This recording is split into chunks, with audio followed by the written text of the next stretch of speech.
ഇത് കേൾക്കുമ്പോൾ നമ്മുടെ ഹൃദയത്തിൽ ഭയങ്കര ഭാരമാണ്. എൻ്റെ കർത്താവേ, കണ്ണടയുന്നതിന് മുമ്പ് ഒരിക്കലെങ്കിലും ഇപ്പോൾ ഈ വായിച്ച സുവിശേഷം ഒന്ന് ജീവിക്കാൻ എന്നെ കൊണ്ട് പറ്റുമോ എന്ന് നമ്മൾ ആശങ്കപ്പെട്ടു പോകും.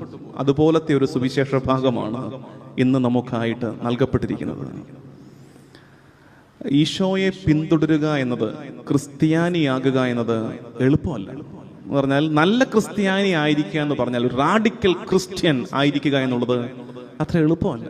കാരണം ഇതൊരു സൂത്തനിങ് റിലീജിയൻ അല്ല, ഒരു സുഖപ്പെടുത്തുന്ന, സന്തോഷിപ്പിക്കുന്ന, തൊട്ടു തലോടി പോകുന്ന ഒരു വിശ്വാസമല്ല. മറിച്ച് നമ്മുടെ ഹൃദയത്തെ പിടിച്ചുലയ്ക്കുന്ന വിശ്വാസമാണ്. അതാണ് ക്രൈസ്തവ വിശ്വാസം. അത് അങ്ങനെയാണ്. അതിനെ നമ്മളിപ്പോൾ എത്ര മയപ്പെടുത്തി അത് അങ്ങനെ അല്ലെന്ന് പറഞ്ഞാലും അത് അങ്ങനെയാണ്. കാരണം നമ്മുടെ ഗുരു, നമ്മുടെ മാസ്റ്റർ